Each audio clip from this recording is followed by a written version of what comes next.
It's February 10th, 2021. That means it's time for the Knee Jerks, your sports talk of Eno and Big Al. I'm the Big Al, the equation, Al Beaton, longtime blogger, podcaster, and according to my partner, a degenerate gambler now. Oh, just a degenerate. Yeah. And joining me, as always, is the man who knows a lot of things about a lot of things. He just had major surgery. That's why we had to take a few weeks off. But he's back with a vengeance, and that would be Greg Eno. What's up, Greg? Well, no, not major surgery. I don't want people to get the wrong. It was major to you just because of what it was. It was painful. Yeah. It sounds like. No, it was a kidney stone removal. Everything's fine. No worries. I'm good to go. But yeah, we missed a couple weeks ago because of that. So we're back. Happy to be here. I'm Greg Eno from my WordPress Out of Bounds blog. Read me pretty much every week. I came out with a piece this week about Calvin Johnson and being yet another Detroit Lion going into the Hall of Fame with nary any playoff success whatsoever to speak of, just like Barry Sanders, Lem Barney, Charlie Sanders, and on and on. So that is the latest piece. So check me out there. Follow me on Twitter at Greg Eno. Follow the Knee Jerks on Twitter at the Knee Jerks. And we'll see you there. Lots to talk about, as you can imagine, having not been with you for about a month. All hell broke loose while you were laid up. New Lions coach and the aforementioned Calvin Johnson and the staff that Dan Campbell's putting together, Matthew Stafford traded, all sorts of things going on there. We'll probably devote most of our show to the Lions. Before we get into the menu, though, that Al has in store for us, so we're going to play a game that we like to call Whose Birthday Is It? And everybody knows how we play this game by now. We give Al a clue or two or three of an individual whose birthday it is today in the world of sports. And if Al can correctly guess that person within the first two clues, he'll receive a very nice gift set of aftershave, cologne, lotion, and antiperspirant from the good people at High Karate. I was just going to say that. I bet it's High Karate. I remember those commercials. That would not fly today with a man beating off women with karate moves. Oh my God!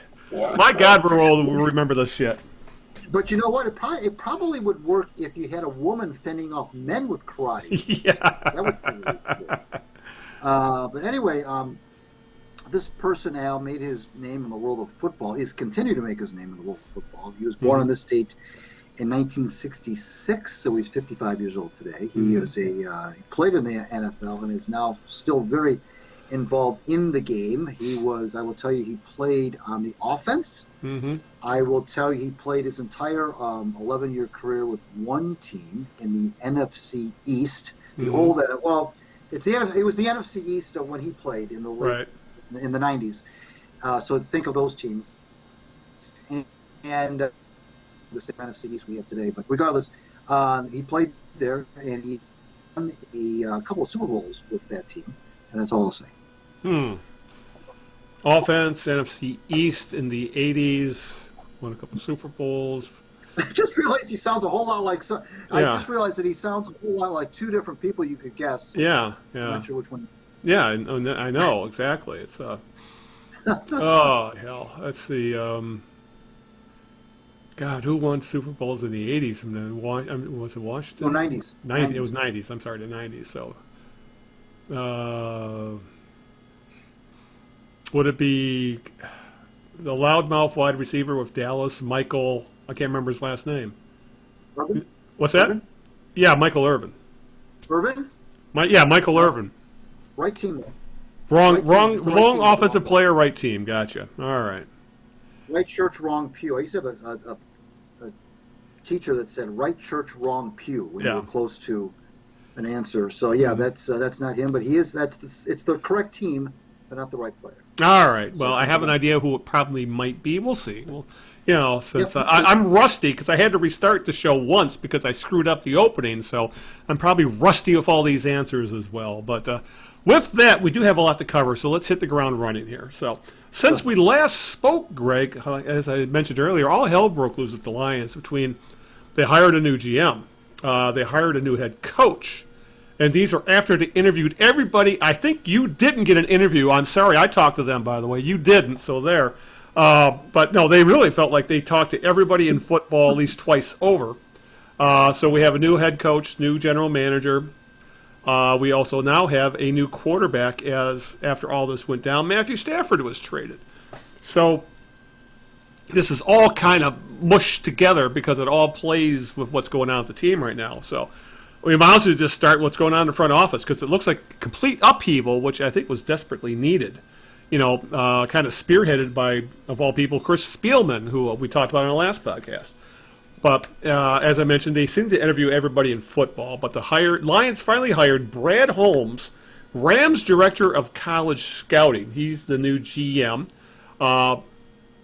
And as head coach, it's Saints assistant head coach and position coach. He's a tight end coach, Dan Campbell. He's the new head coach of the Lions. Holmes is mostly known for his college scouting acumen. He played a huge part in the Rams becoming a contender despite their lack of draft picks. The Rams haven't had a first-round pick since like 2016, 2017, something like that. And they're not going to have one till like 2024 at this rate.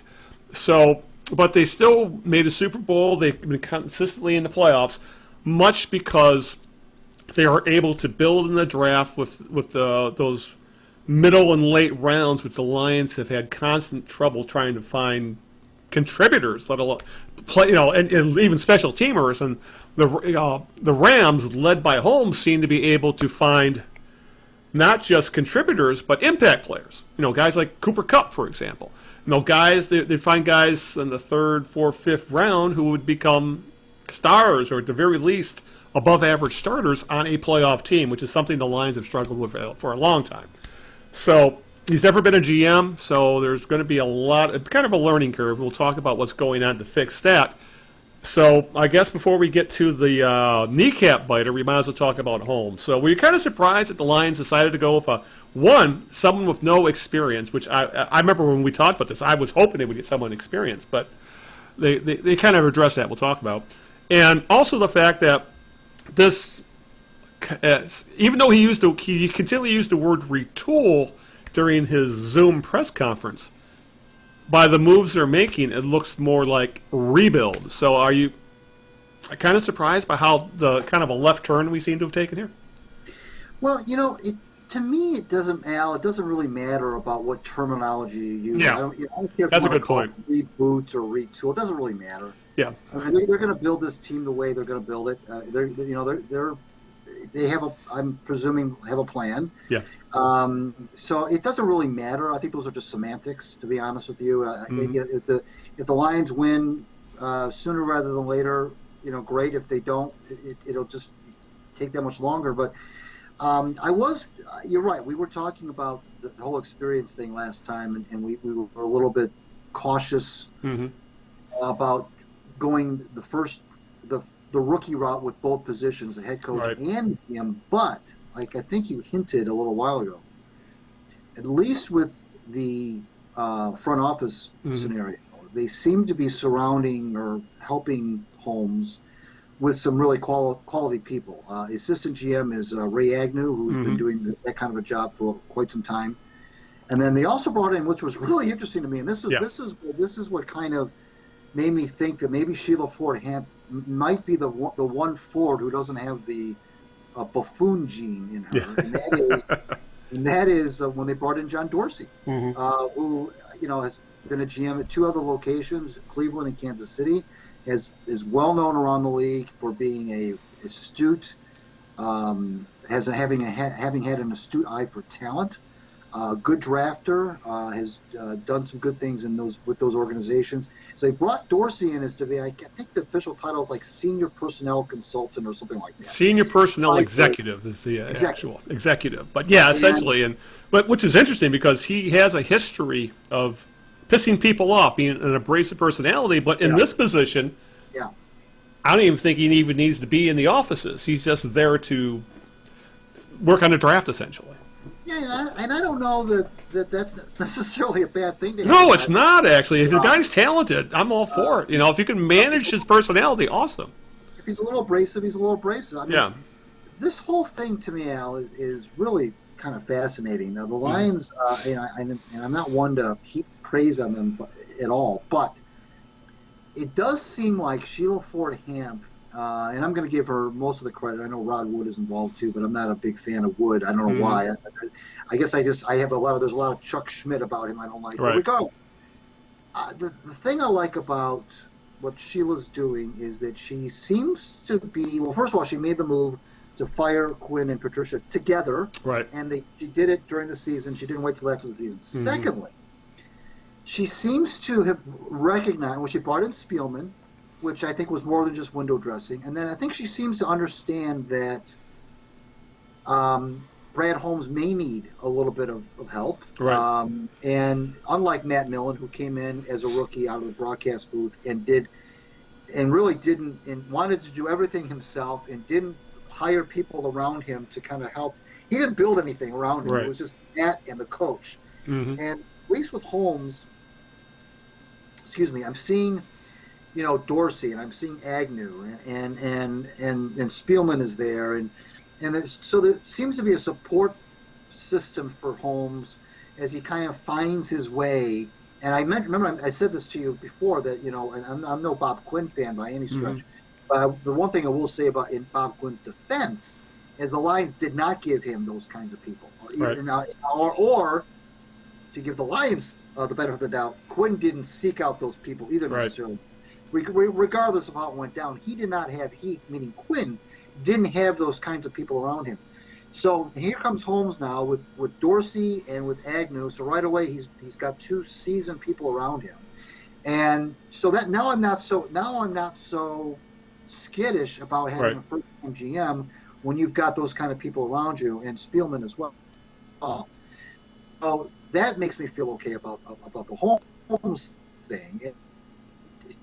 By all accounts from the people around the league, and I know people around the league will always say nice things about other people around the league. I know it's a big fraternity. You're never going to see a lot of people say bad things about anybody. I understand that. But there are a lot of good things that were said about Holmes by other people around the NFL, not just from the team that he came from, but from around the NFL.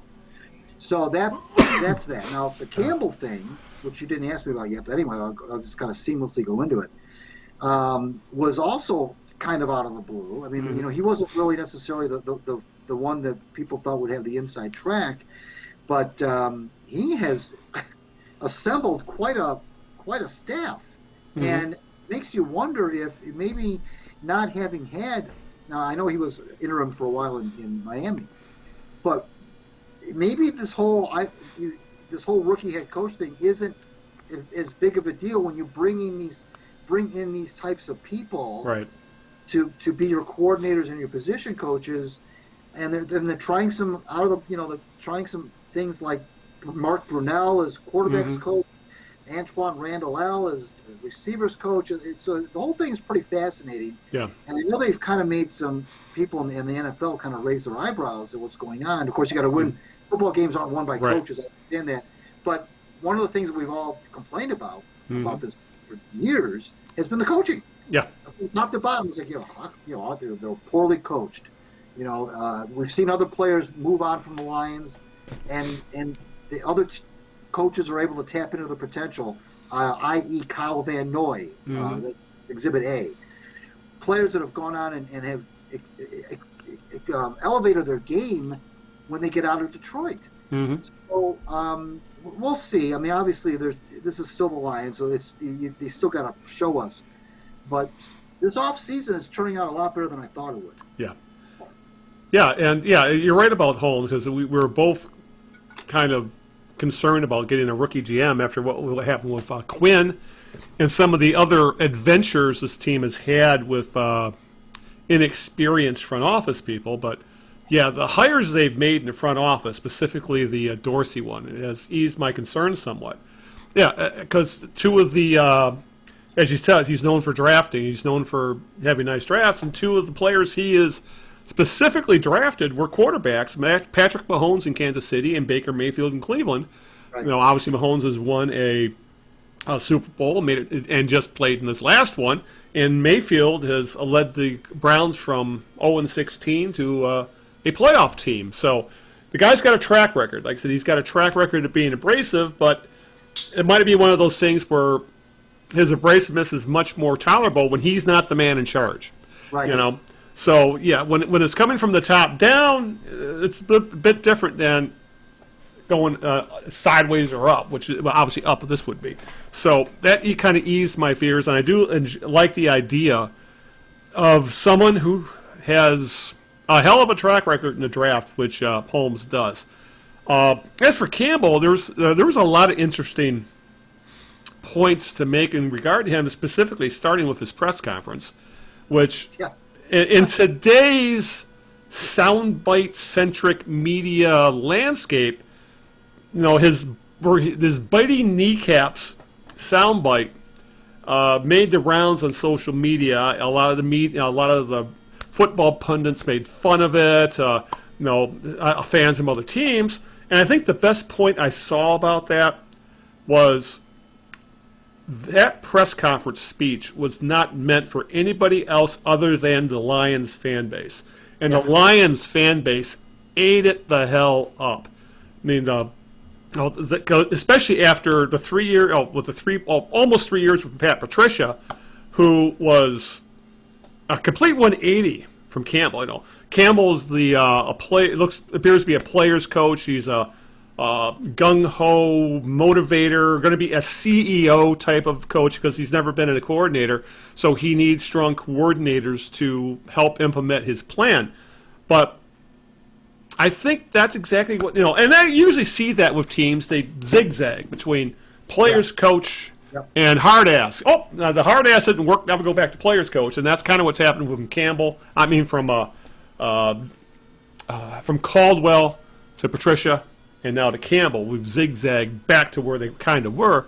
But he's different from both, obviously, Patricia, because Patricia gave off that smartest man in the room vibe where, I'm smarter than you, and I don't care. Essentially, he came off as arrogant, I think is the word I'm looking for. He came off as extremely arrogant, especially in his first season in Detroit, where he alienated the entire press corps and a lot of the fan base, and then he never really and obviously the locker room, and he never really recovered. And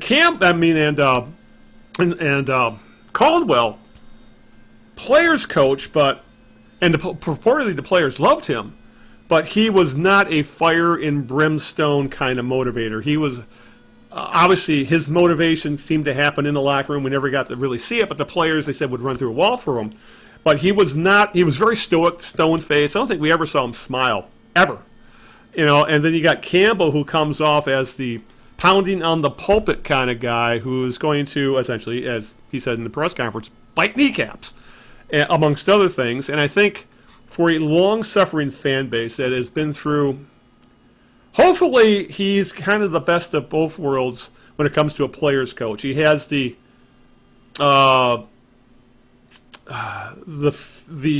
spirit, the fury, the excitement of Jim Schwartz, but also has the control and the not too high, not too low kind of thing that Caldwell had. Because in some ways he kind of came off as a college guy with his rah-rah kind of stuff. Again, that's the press conference, and that's designed for the fan base and the local fan base and the local media more than anything else. So we'll see how this all plays out, but he made a great impression. As they say, he won the press conference, at least locally. And now, but it remains to be seen how it's all going to come out. But as I said earlier, we were along with the GM, we were worried about the coach not having experience. But that seems to be, they did the same thing as they did with Dorsey. Is that on offense, they hired the offensive coordinator is an experienced head coach Anthony Lynn.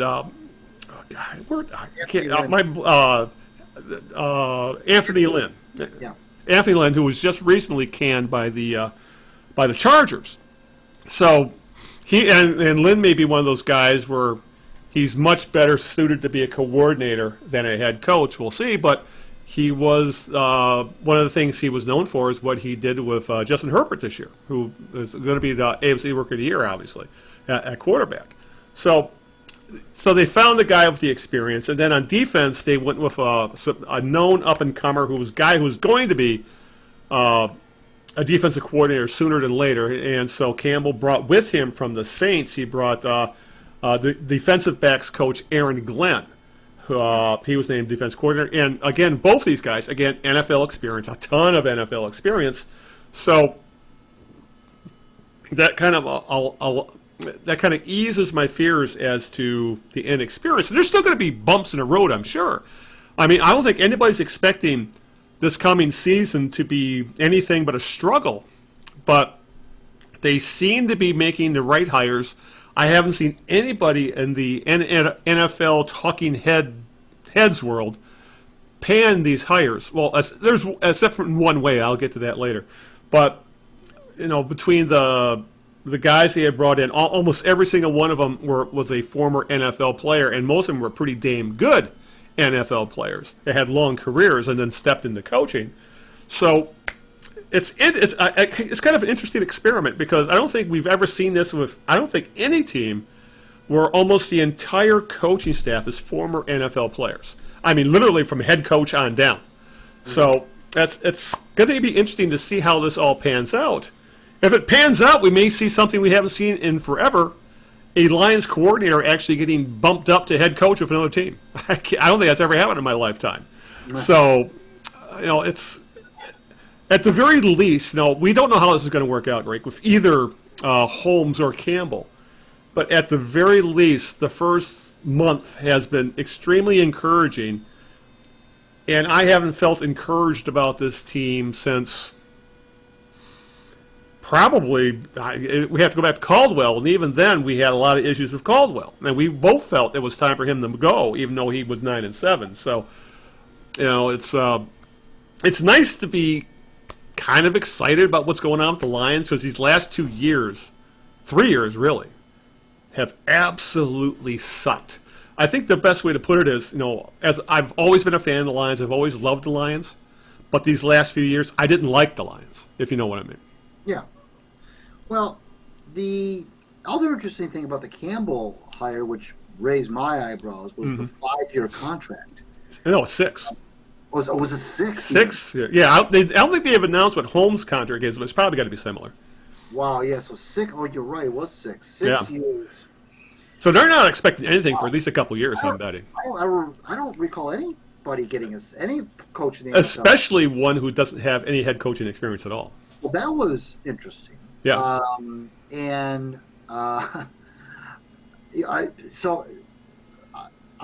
course, they didn't release salary. I don't know what the salary. They didn't release. No, they didn't give a lot of information other than the length. Numbers, but it did leak out that it was that many years, and that's a lot of time.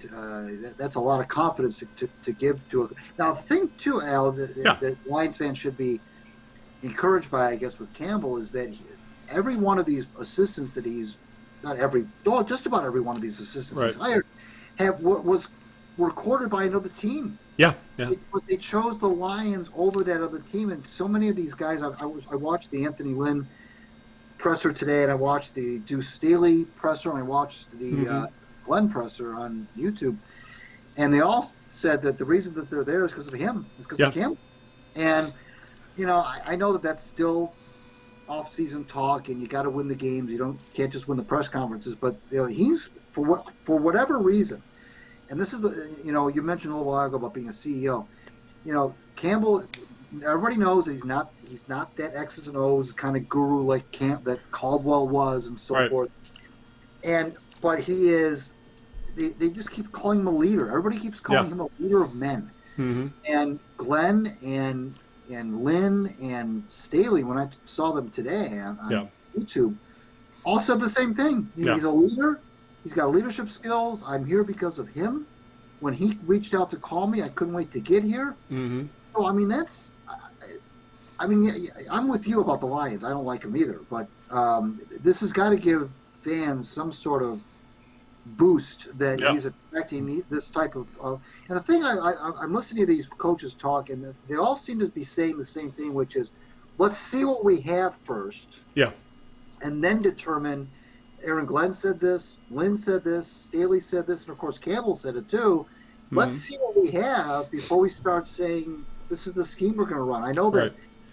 That's a refreshing thought rather than trying to fit square pegs in round holes for the last few years. Aaron Glenn specifically said, I'm not going to take a scheme and try to stuff a player into it. I'm going to see what kind of players we have and build a scheme around them. And boy, that was impressive. Yeah. And that was refreshing. And that's what Dan Campbell said too. He says, I'm not going to, do it where everybody's got to fit a scheme. And we run the ball 50 times one game and then run it 20 times the next game. If that's what it takes to beat you, we're going to look for the best matchups on the field. And if you don't take it away from us, we'll run that play to death. Yeah. I mean, that's refreshing. Yeah, well, it was since you said, I'm going to take my best against your worst, and I'm going to scheme that. And that's perfect. That makes perfect damn sense, Rather than what we've seen essentially for the past 3 years of the Lions is doing the same thing, essentially beating their heads against the wall, which is essentially what it turned into. Here's the other thing that Aaron Glenn said, which to me spoke directly about the Matt Patricia years, and that was, I don't want my guys out there thinking. Yeah. I want them knowing what they're going to be doing. Don't think too much. It's a very fast game. You need to react quickly. You don't have time, frankly, to think. If you think too much on the field, that's when you run into trouble. And so, I mean, these guys seem to get it, and they come from winning organizations too, by the way. Yeah. They come from winning organizations. Deuce Staley with Philly, for the most part, was a winning organization. For the most part. Glenn with the Saints, of course, with Sean Payton. Campbell with the Saints with Sean Payton. Lynn, who had some moderate success in his brief time as head coach of the Chargers. Right. Had success when he was the offensive coordinator, I think, in Buffalo. Yeah. So these guys have got, it really kind of makes the point, makes the fact that Dan Campbell is a rookie head coach almost moot.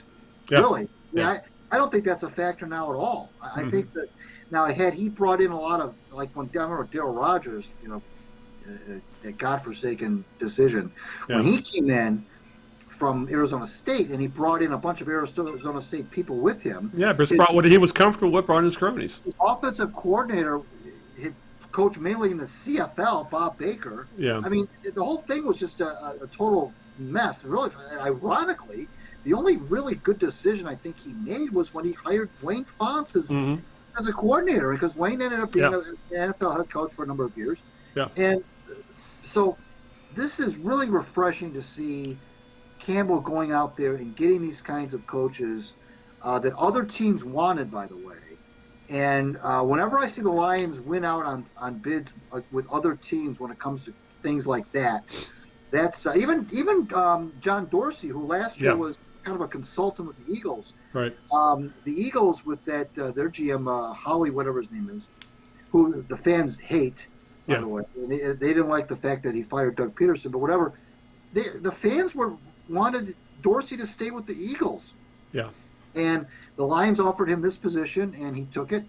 And on the other one, the other interesting hire was Dom Capers. Yeah. As a defensive consultant. I know he's old and everything, but so they're just doing some really interesting things that Campbell's coming off as egoless, if you know what I'm saying. Yes. I know I'm not experienced. I know I'm going to need some help. I want experienced guys around me, and that's what he's done, which is great. They've done a complete flip from that, like you said, that I'm the smartest guy in the room thing, yeah. which, by the way, was also kind of a Bob Quinn kind of a trait, too. Yeah, it was, yes. And they've totally flipped that to the opposite, which is... Yeah, well, I think one of the things that it came up, I think, both Holmes and Campbell, is that they wanted it to be a collaborative thing. Right. Yeah, they want more than one opinion, and they don't want yes men.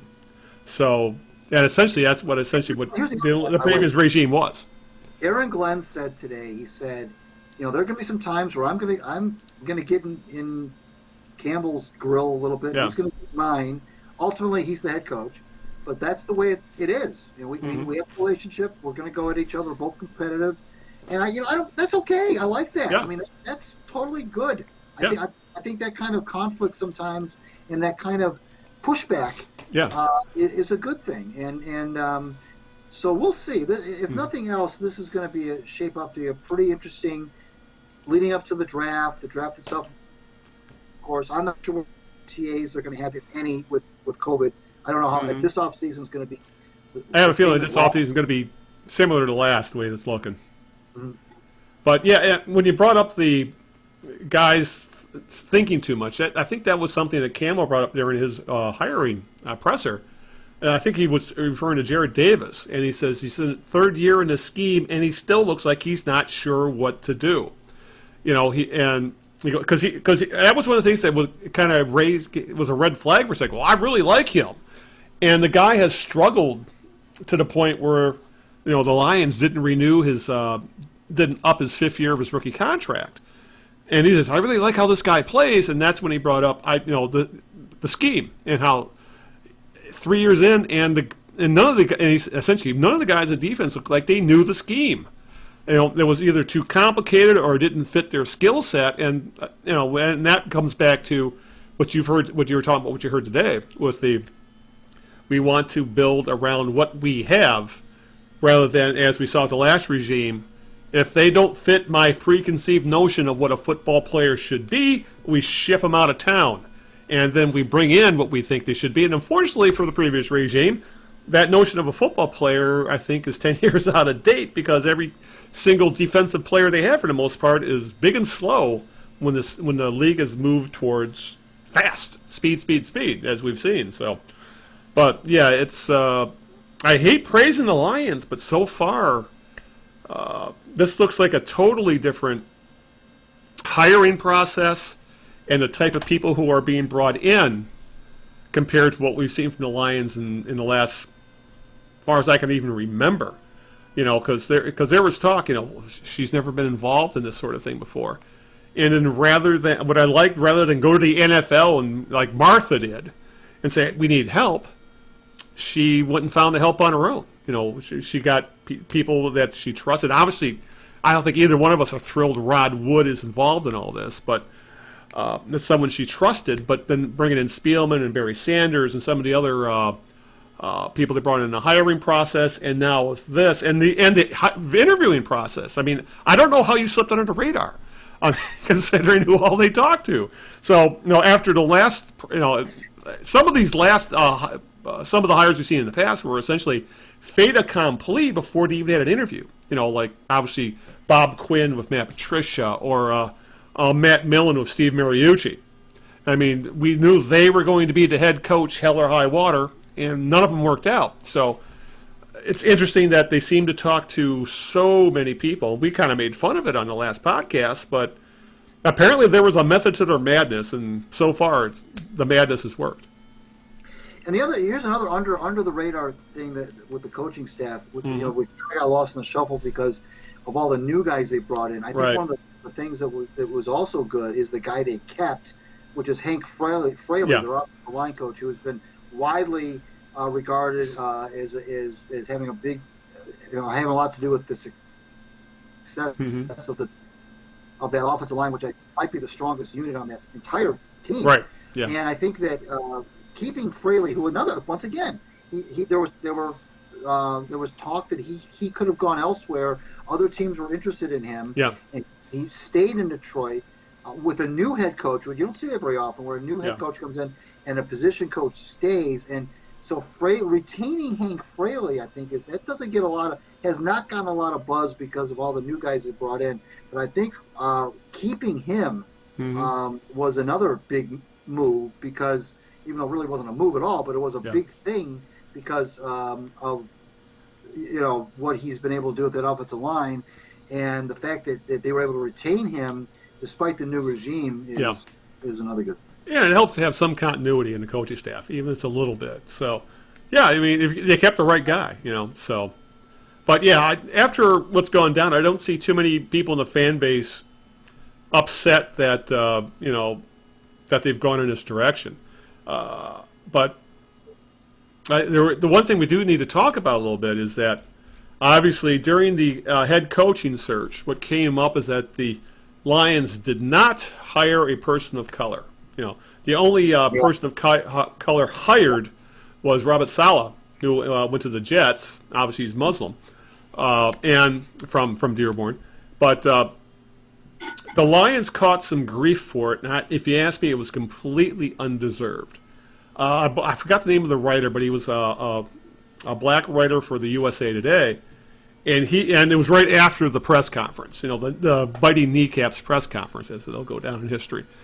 And then he got on the Eric Bieniemy train, and said, well, Eric Bieniemy can't get a job, but they gave it to this guy who talks about mighty kneecaps and has no head coaching experience or coordinator experience, ignoring the fact, and that, which went into the, and a person of color can't get a chance, ignoring the fact that the Lions had just hired a black general manager. Almost the entire coaching staff are people of color, like the coordinators, for example. Right. And the Lions have a history. They've had a black head coach. They've had a black GM before in Caldwell Martin Mayhew. So, I mean, if you want to call out the Lions for the hiring a guy, an inexperienced head coach, do it. Yeah. But don't go in that direction. Look at the fucking Eagles and who they hired, and so that's where you need, pardon my French for cursing there, but that's who they should have been going after, or someone like the Eagles, or what the hell is going on in Houston, not Detroit. And all of a sudden, I think the shine came off of Eric Bieniemy after what happened in the Super Bowl. So, I don't know. I just found it. Yes, this needs to come up. There needs to be more black head coaches in the NFL. That's obvious. But using the Lions as the poster boy for hiring practices was completely in the wrong. Specifically considering they had just hired Brad Holmes, which I just found like either this guy didn't do his research or he wanted to hop on the biting the kneecaps train while it was still hot. But that's the one thing about that the football pundits. Yes, they do need more people of color in positions of power, but the Lions are the wrong team to call out about it, essentially because they learned their lesson back in the middle of the era when the Rooney Rule first started. Yeah, it does seem to be misdirected outrage. I agree with you, especially when you laid it out like that, with the history that they've had with blacks at head coaching positions and GM positions and so forth. Right. You're right. I think that it is. I don't know what to make of it, Al. The Bieniemy thing. For all we know, the guy interviews horribly. I don't know, but there's got to be a reason he didn't get a job, and I don't think it's because he's black. It's a tough one, It does look bad. I mean, the optics aren't good. I mean, I admit it. I mean, the 32 head coaches in the NFL. Oh yeah, that's obvious. Precious few of them are black. Yeah. Oh, not just black, but of any sort of mixed ethnicity. So the optics aren't good for sure. Roger Goodell came out the other day and said that he was disappointed. What his role would be as the commissioner in that, I don't know. He said he would look into the, and the Lions were one of those teams, by the way. Back to your point, to the process that some of these teams, the teams that head coaching vacancies, he would look into whatever that means. The process, and again, whatever that means and whatever good that will do, but. I think he probably felt like he had to go on record to say something. He couldn't. Right. Oh yeah. Sometimes definitely. You're silent if you're complicit. Right. So the optics aren't good, for sure. Here's what I would say though, and I say this with a lot of with some trepidation because I don't want to come off sounding the wrong way. But you look at a guy like Hugh Jackson, for example. He was a head coach for the Raiders, and he was also head coach in Cleveland for that 0-16 year, which I think was preceded by a 1-15 year. Yeah. So you had a black head coach who went 1-31, and my thing was, if you're going to call out this whole why aren't we hiring black head coaches thing? Well, Hugh Jackson was black, so lost 31 out of 32 games. Yeah. And wasn't fired. So I mean, it all depends on how you look at these things. I know the Lions interviewed Marvin Lewis, for example, in this most recent go around. I would have been fine with, but that was before we knew all this other stuff that was going to go on at the front office. But I don't know, Al. I don't know what. Short of making, you can't force teams. I think more than the hiring head coaches, it's more important to have people of color in the president and the GM and the directors and the executive modes. And then I would think as they are in those positions, they're going to be more like, I think it just comes down to, for decades, football's been a good old boys network, just like we've seen in baseball and a lot of other leagues. And people hire what they're comfortable with. And I think a lot of these white owners, white GMs weren't comfortable having a black head coach, pure and simple. And that's what I think what needs to change. And yeah, it's still a major issue, and the league definitely needs more black head coaches, black GMs. But here's the other thing, Al. I mean, in quotas is the word quota can be a very strong, abrasive. That's a loaded word you're talking there. And my question, we all agree that we're all using words like more. There should be more. There aren't enough. The optics. But what is the right number of black? I mean, there's 32 head coaching jobs in the NFL. At what point do you say?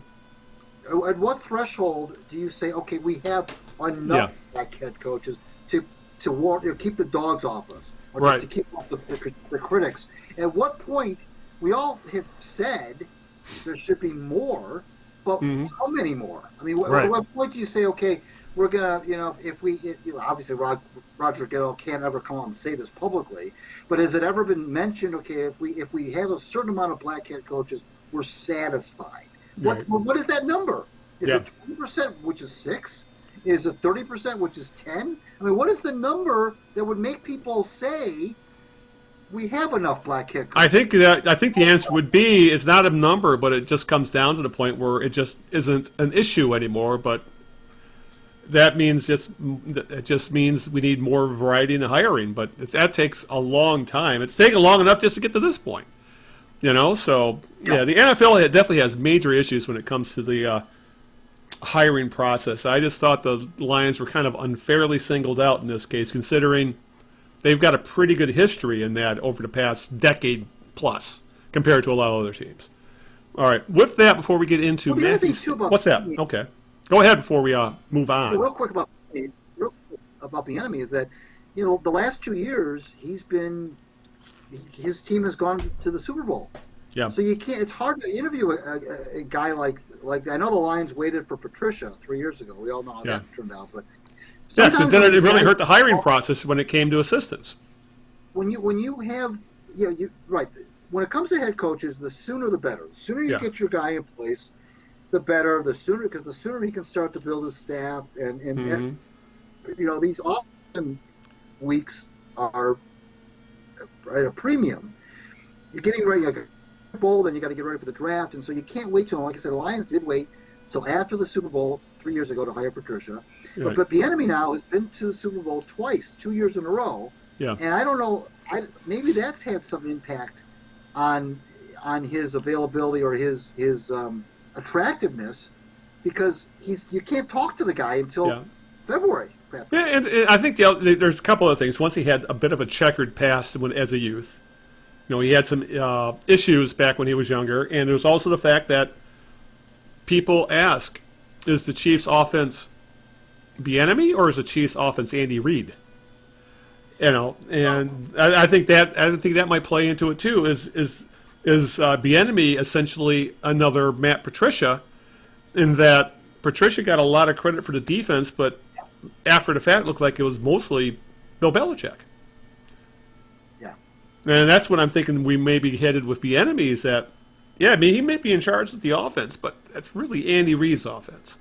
So that might play into what's going on at Bieniemy as well. But there were a lot of good hires. And as you said, I would have been fine with Marvin Lewis, to be honest with you. I thought he would have been a good hire. So, all right. Before we move on to Matthew Stafford and Jared Goff and everything else in regard to a quarterback trade, might as well get question 2 of the birthday game. Sure, this is for the high karate. Yeah. You should see my moves on camera right now, people. So. All right, go ahead. 55 years old today. We already know what team he played for. Right. He played for only that team for 11 years, 89 to 99. And he was. This is the more I think about this, you're going to guess one of 2 people. Yeah. You might guess the wrong guy, but he was on the offensive side of the ball, and he had a specific nickname, and he's still involved in football today, but not as a coach. A specific nickname. Oh, because and he's involved in football today but not as a coach. Yeah. 89 to 9. Okay, I just throw it out. Is it Troy Aikman?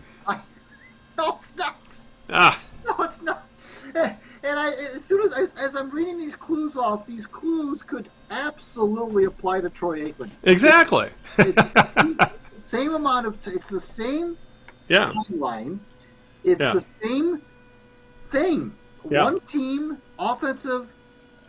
He's even got the same job as this guy has. And they both do the same thing today, even. Yeah. Color commentator, and so.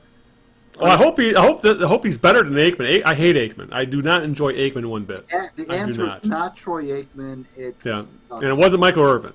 All right, so the gimme will be coming. All right, okay, all right. With that, we need to talk about what's going on. Speaking of quarterbacks, as we just talked about Troy Aikman there for a second, and how much I hate him as a color commentator. We need to talk about Matthew Stafford, who's not going to be a color commentator. He's going to be quarterback for the Los Angeles Rams. Apparently, after the season, from all reports, Stafford went to the Lions and asked for a trade. He just did not want to go through another rebuild because that's essentially, he's not blind. No, he's a guy who has had to taken the punishment the last few years during the Patricia era. And apparently the Lions agreed, they acquiesced, and ultimately dealt him to the Rams. It looks like quite a haul. It's from all accounts, there was a bidding war. And the Rams ultimately won said war by sending their first-round picks in 2022 and 2023, their 2021 third-round pick, and also their starting quarterback, and also a former first overall pick in Jared Goff, who essentially now replaces Stafford in essentially they're going to switch places because Goff's contract, realistically is a 2-year deal because all guarantees it's a 4-year contract, but all the guarantees are done after the next 2 years. So if it doesn't work after the year or two, both parties, the Lions can just walk away. So I know when I first heard the news, I was literally sitting, it was Saturday night, and we were sipping beer and bourbon, and we were by our campfire. It was like 5 degrees outside with the wind chill. It was bitter that night, and my phone goes off. And that was one of the last things I expected to see was the Lions setting the quarterback market by dealing Matthew Stafford.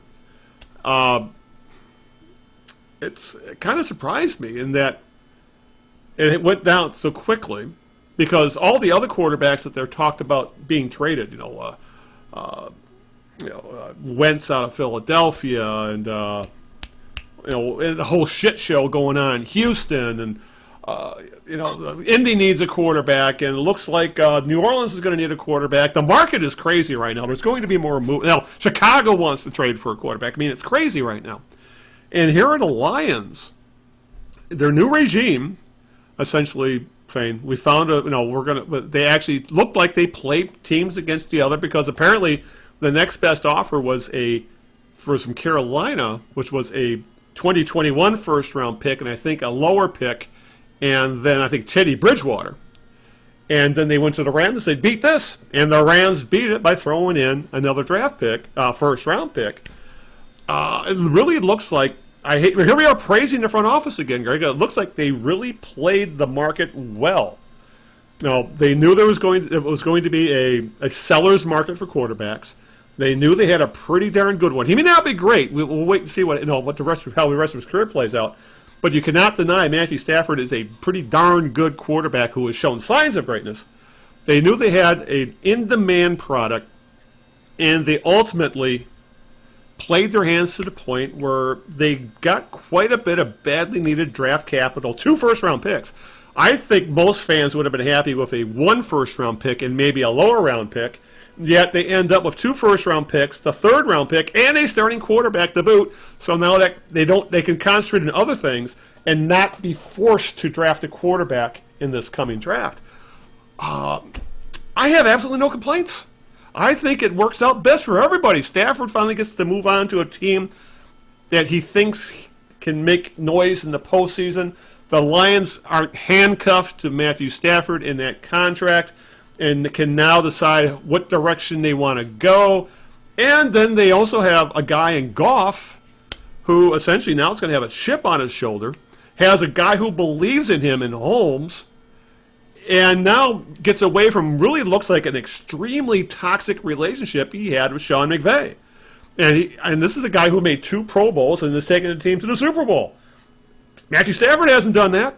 So, is Goff as talented a quarterback as Stafford? Probably not.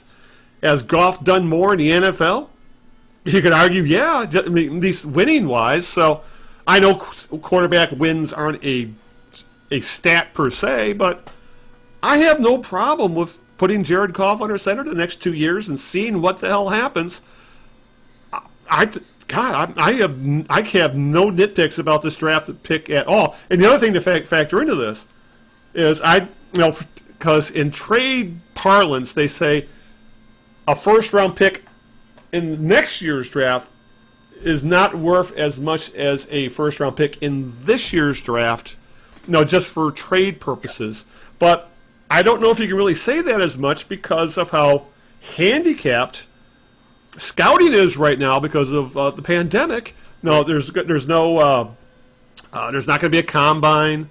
A lot of players opted out of their final year of college ball. College ball itself was very truncated. There was it was just a weird season.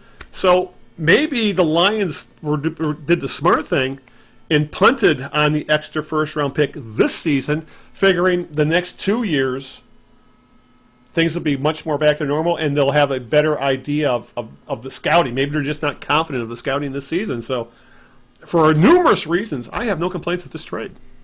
Well, they have, if nothing else happens in terms of making other trades, they have their own first-round pick this year, of course, which is number 7. They will have 2 first-round picks in each of the subsequent next 2 years. Right. So they will essentially have, if things work out, stay the same. Mm-hmm. They will have 5 first-round draft picks over the next 3 years. Right. Okay, their own. Yeah.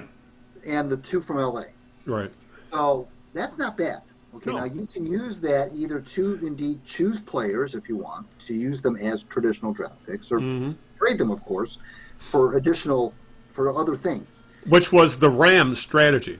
They have no problem dealing first-round picks. Yeah, it's like the old Washington Redskins. Who did George Allen. Yeah, he's probably I think the Redskins probably traded away draft picks from like 2050 or something like that.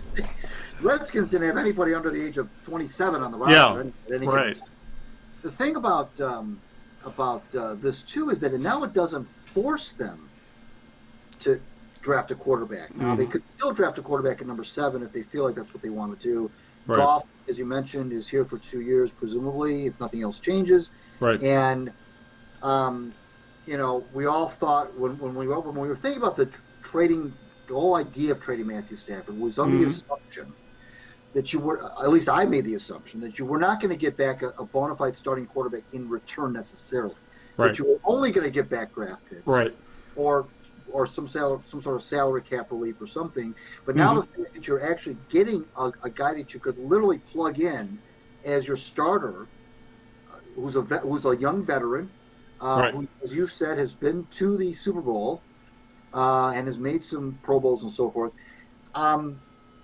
That's not bad. And you get the 2 first. I'm with you. I don't know that the Lions could have done much better. Here's the other thing too.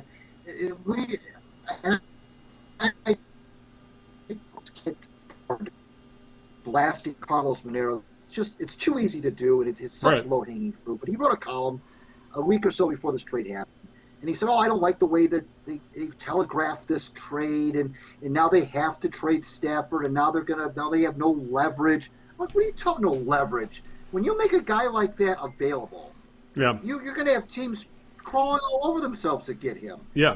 They created a bidding war. What they did, they didn't lose any leverage whatsoever. None. 0. Because why? Because there are they're talking about the most arguably the most important position in pro football. And Yep. when you get a guy that's that accomplished, that's available, you can only do nothing but create a bidding war. There are a lot of teams that would love to have a guy like that. So this notion of, well, because you come out and publicly say you're going to trade him, there goes all your leverage, is such short-sighted thinking on his part. And he's all, given the, as you know with Monera's, given a fork, he'll always take the wrong take. And he took the wrong take. Well, there's going to be no leverage now. And these teams were jumping all over themselves. And the fan bases all wanted Stafford. They wanted him in San Francisco. They wanted him in even New England was talked about. They wanted him of course, in L.A. They wanted him in a couple other cities that they wanted him as well. Yeah. And so the Lions didn't do anything other than create this bidding war now. We've got this guy that's available. Come at me with some offers. That's what they did. And they picked the best offer. And I don't know that they had to have picked the best offer, because I can't imagine there have been a better offer than that. Now, can you imagine, I tweeted this out, can you imagine if this had happened 1 year ago, and Bob Quinn was the GM, would have bungled this? Who knows what they would have gotten in return. Yeah, Stafford would be in New England right now. The Lions would have got a third and a fifth or something. Exactly. Yeah. Exactly. Yeah. So, thank goodness this happened this year under a different regime, and I think that they could not have possibly done any better. And I don't care what people say about Goff. I know the people in LA, the fans in LA, say good riddance. Well, whatever. Well, there was a lot of Lions fans that were saying the same about Stafford before he got traded. So, now they're like, oh my God, he's such a good quarterback. We got such a good return for him. In regard to Monterez, when he sees a fork in the road, he thinks it's a spoon. That's how dumb his takes are. But that's what got me when you're talking about, how the hell are you going to trade the guy if you don't tell anybody he's going to get traded? And the other thing is, it was going to leak anyway, because this happened right after the season, and you're not going to interview people and tell them, oh, by the way, after you hire them, oh, by the way, you need to get a quarterback. It was going to leak out. So you say you interview these guys from New Orleans, and New Orleans, the way it looks is Drew Brees is going to retire. They're going to say, oh, by the way, Matthew Stafford's going to be available. Of course they're going to tell him that. Oh, my God, that take was so dumb, but everything I don't know. But oh, God, we should be writing for the Free Press. We could do a better job than Monterez. But, in the end, it's I have no problems with this. It worked out great. We had another bad take. Well, Stafford never wanted to be great because he didn't yell at his teammates, things like that. Whatever. Okay, I don't want. I guess I get. There's all kinds of different kinds of leadership, and it's. I have that kind of leads into what is Stafford's legacy after 12 years as a Lion.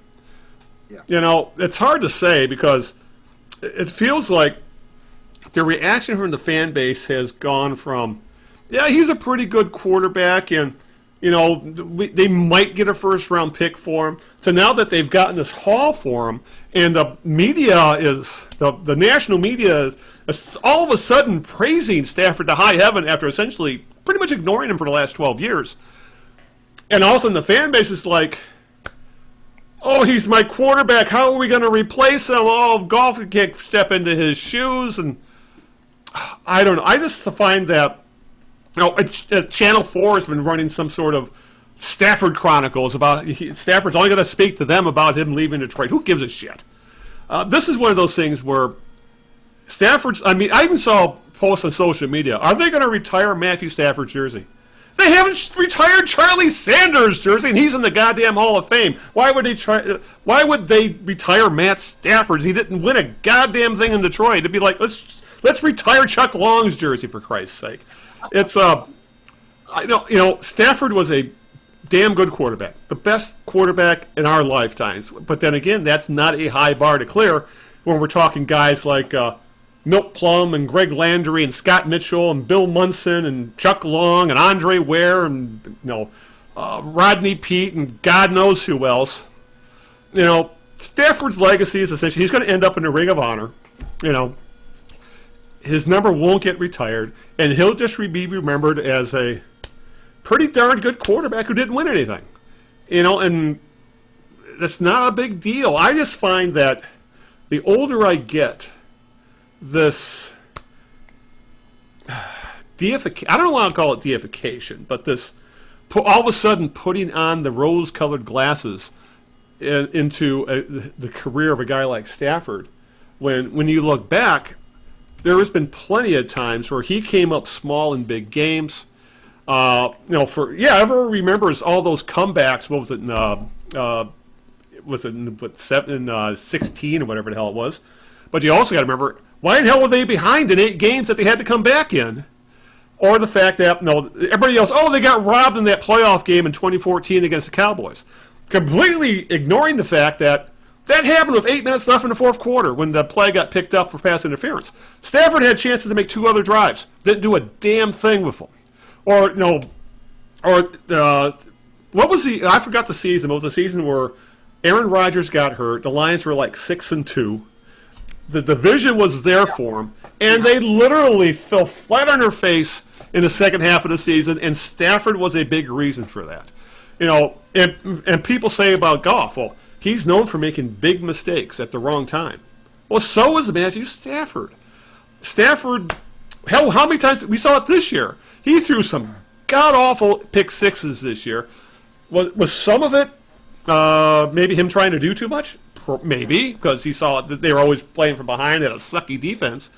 But he also is a guy who I think he knew how talented his arm was, and he would try to make plays that he shouldn't because he had such confidence in his arm. It's great to be that confident, but it's also good to know your limitations as to what plays you can make. And I think sometimes Stafford actually overestimated his capabilities, and it ultimately cost the Lions games and cost them pick sixes and big mistakes. So Stafford, good quarterback. I don't think he deserves the plaudits he's getting right now from especially the local fan base. I think he is what he is.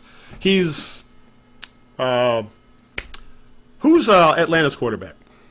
Oh, Matt Ryan? He's Matt Ryan. He's God, all of a sudden I'm drawing blanks on quarterbacks. Who just retired and played at Indy last year? Yeah, Phillip Rivers. Guys who had some really good seasons, put up a lot of numbers, but didn't really win. And hell, Rivers and Ryan won a lot more than Stafford did. So, there was a reason. I think the Stat Padford nickname was a bit derogatory. He's better than that. I think he did put up a lot of big numbers, and it didn't end up in wins. But a lot of that is not his fault. But he is still. I guess the best put it this way: in the end, Stafford may not have been the problem, but he wasn't the solution either. I think that's the best way to put it. Yeah, he was a good quarterback on a bad team. Yeah, kind of like Archie Manning was. Archie was unfortunately had the misfortune of being drafted by the Saints. Yeah, what always reminded me. Remember Jim Hart played for the Cardinals for years. Good quarterback. For the numbers were in the 60s and 70s, but never won anything. So yeah, that's the kind of guy he reminds me of. A legit NFL starting quarterback. Or how about Norm Snead? Okay, maybe he's better than Norm Snead, but you get the kind of guy I'm talking about. A legit top 15 quarterback, but is he gonna win? We'll find out now. Now he's got a team around him. I mean, obviously, you're always judged by your wins and your losses, especially as a quarterback. But you know what? There are so few quarterbacks that ever win a Super Bowl. I mean, so few. If that's your barometer, if that's what you say, well, he didn't win. Now, in Stafford's case, he didn't win a playoff game. I understand that, but there's so few people who have won. If you look at the quarterbacks who've won the last 20 Super Bowls, there's not 20 of them. There's like 5 who've won the last 20. It seems like, it's hard. It's just a very difficult class of player to crack.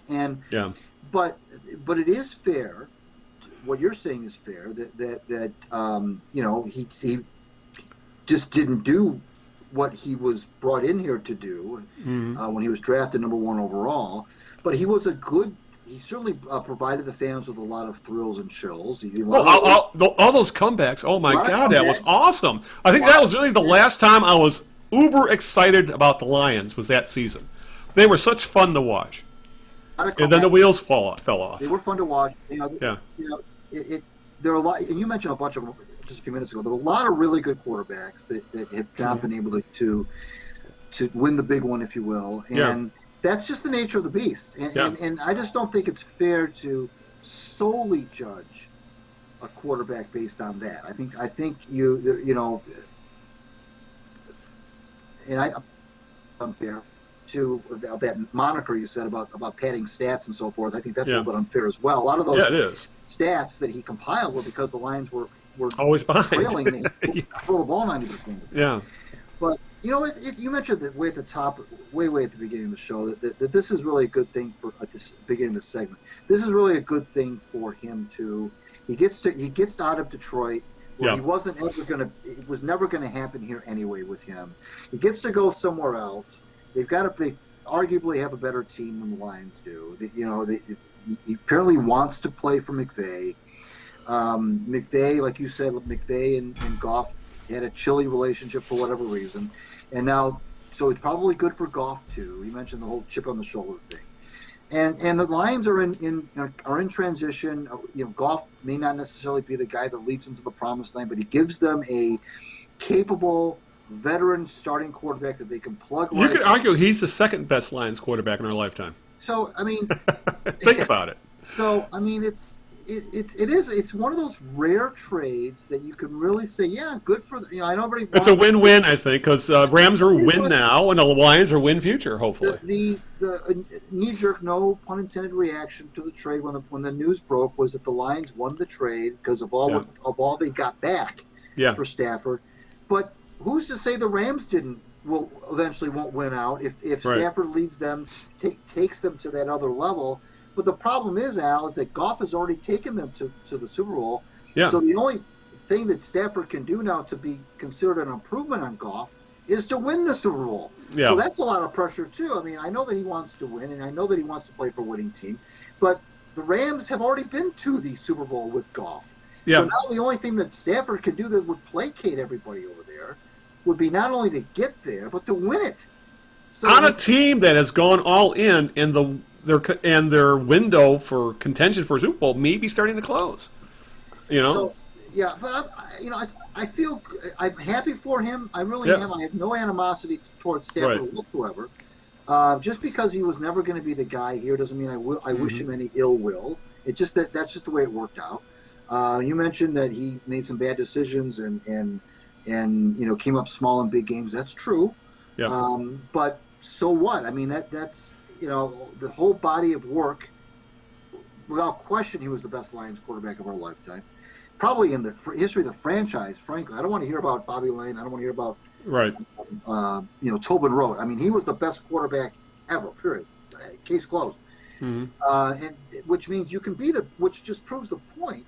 You're talking about quarterbacks who've gone to the Super Bowl. I mean, Trent Dilfer, for God's sakes, won a Super Bowl. Yeah. I mean, so it doesn't matter. You can be the best at your position, among the best at your position, and never win anything. I mean, that's just the way it is. So Stafford you asked what his legacy is. His legacy will be he's the best quarterback in the history of the franchise. Period. Right. That's the legacy, and that's not a bad legacy to have. And then there'll be the asterisks, and the asterisk will say, we're talking the Lions. Still, I know I'm being sarcastic, but he is their best quarterback they've ever had. There's no doubt about that. The legacy is that you are the best quarterback of a franchise that's been in the league for almost 90 years. Mm-hmm. If your legacy is that you're the best quarterback in the history of a franchise that's been around for almost 90 years, that's a pretty good legacy. Yeah. I don't care about that you didn't win a playoff game, that whatever. Those are damning things. But I don't think there's even the Stafford haters. I don't know how they, with a straight face, that they couldn't say that he's the best quarterback that's played for this franchise in 90 years. Yeah. Who's better? And I don't want to hear Bobby Lane. I don't want to hear Bobby Lane. Bobby Lane was not. Now, Bobby Lane was a winner, yes. Does not mean he was the best, pure, skilled quarterback the Lions were. And I know they played in different eras. I get it. And this is a pass-happy NFL as opposed to Bobby's time. Mm-hmm. But Lane had that, of course, that air of drama to him, where he also was under pressure, where there was nobody better. I get it, but he was not the best quarterback. He wasn't. Mm-hmm. but it doesn't matter. Ultimately, the bottom line is to win championships. He didn't do that here. Right. That will forever stain him in Lions. Yeah, never won a playoff game, never won his division. But neither did Barry Sanders, and neither did Calvin Johnson, and neither did Len Barney, neither did Charlie Sanders. But because Stafford's the quarterback, he's going to get the most heat and the most blame, and that's just the way it is. Yeah. All right, let's go back to naming obscure quarterbacks. Roman Gabriel. These are all good. Brody. They're all good guys. Oh, John Brody. That's a good one. There were some damn good quarterbacks. I was going to say Lenny Dawson, but Lenny won a Super Bowl. So Bob Lee. Oh, God. Oh, my God. How's that pulling one out of my ass? Or Bob Lee. I just vaguely remember him. I think it was with the Falcons and the Vikings, if I remember right. Yeah, so. Oh, God. Now I'm going to have to go back to Pro Football Reference. Fran Tarkenton never won anything. Yeah. I mean, that's like saying, I'm not going to shit all over Dan Marino because he only made it to one Super Bowl, didn't win it. Right. So. Right. But, that's every one of them you could put an asterisk for various reasons. So. But Don Strock. All right, since we're talking Dan Marino. All right, with that, let's get before we talk about a Hall of Famer, why don't you give me question 3, which should be the gimme of the birthday game. Clue 3 is a one-word clue. Moose. Yeah. Yeah. So we're not talking Emmitt Smith. Because eventually when you talk to the Cowboys of that area, you think of the triplets, obviously. But yeah, it's and actually I think he's a better analyst than Aikman. That would be Daryl Moose Johnson, the fullback of those Cowboys teams. Yep. Moose, as they would chant. So, all right, I guess save the high karate for another show. I'll put those moves away for now. All right, with that, we need to talk about the Pro Football Hall of Fame. As Hall of Fames have become quite under the microscope, considering what happened with the Baseball Hall of Fame and the kerfuffle with God damn, what am I going to have with names right now? You know who I'm talking about, the racist who wants to pull his name out of the Hall of Fame now because he didn't get voted in. Kurt Schilling? Yeah, Kurt Schilling. I don't know why I'm drawing blanks on names today. I know all these names. So like the Baseball Hall of Fame seemed to have issues as to how do we use the character clause and how do we handle the steroid era and how many guys should we vote? So ultimately, no one got voted in this year. So, and there was a lot of talk at the Pro Football Hall of Fame. It was a loaded class. And guys like Peyton Manning, for example, and obviously Calvin Johnson was on the ballot, first ballot for him, and because his career was so short, only 9 years, and he had a relatively short peak, where he was the best wide receiver in football for 4 or 5 years, maybe 3, 4, or 5 years, something like that, especially up to his almost 2,000-yard year. And then he retired young, got out of the, as we have said, he didn't win anything with the Lions. Yet, he ended up becoming a first ballot Hall of Famer, despite the short career, despite the controversy he's having with the Lions right now, the bitter kind of feud, despite not having won anything, despite having played in Detroit. Because one of the things that I was not planning on Calvin Johnson, Megatron, making a Hall of Fame, because how many, other than Barry Sanders, how many Lions are immediately at the forefront of being a Hall of Fame type player? I mean, look how long it took Alex Karras to make it to the Hall of Fame, and back in the day, he was considered one of the elite defensive players of his era. That he essentially became more well known for his acting than he was a great football player. Len Barney, Dick LeBeau. Dick LeBeau arguably probably made it more on his coaching, even though he was a great defensive back for the Lions. Charlie Sanders, took him forever to make it in.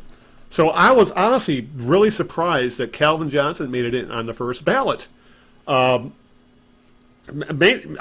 because I think mostly it was the short career, because his career stats are going to pale in comparison to, say, a Jerry Rice or a Randy Moss, who played so much longer, but when you look at their peaks, you would Calvin Johnson fits right in there with him. He just wasn't a stats compiler because he got out of the game before he got completely ruined physically and probably mentally by playing for the Lions. So I was happily surprised to see him get in. I mean, I'm coming to the point in my life, Greg, when it comes to Halls of Fame. It's so political, and there's so much backroom dealing, and the media members have their biases that I try not to get worked up over who gets in and who gets out anymore. But I would just say I was happily surprised that Calvin Johnson became a first ballot Hall of Famer, and he richly deserved it, despite all the caveats. Yeah, that was kind of the gist of my piece that I wrote today about Calvin.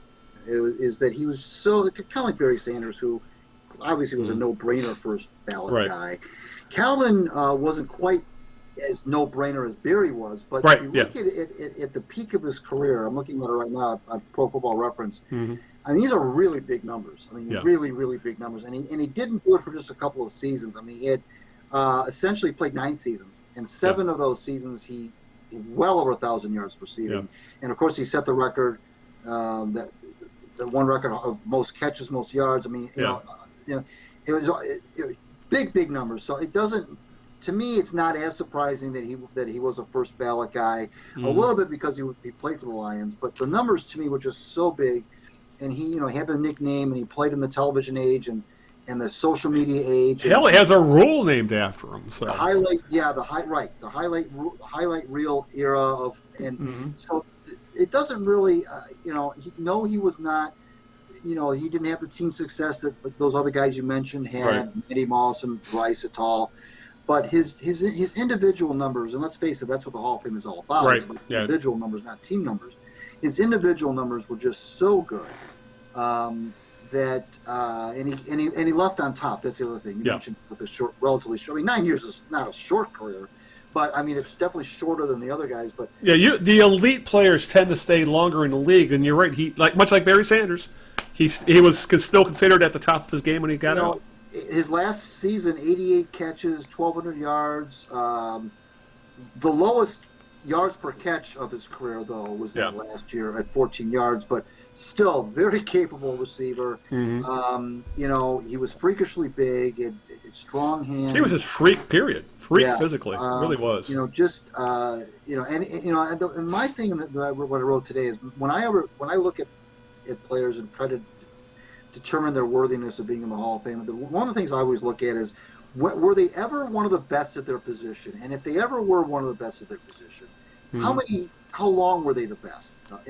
If you look at Calvin, I think after his third year, starting like in 2010 on, I think there'd be no question that any NFL team would have wanted him. And I don't care who else they had on their roster. Right.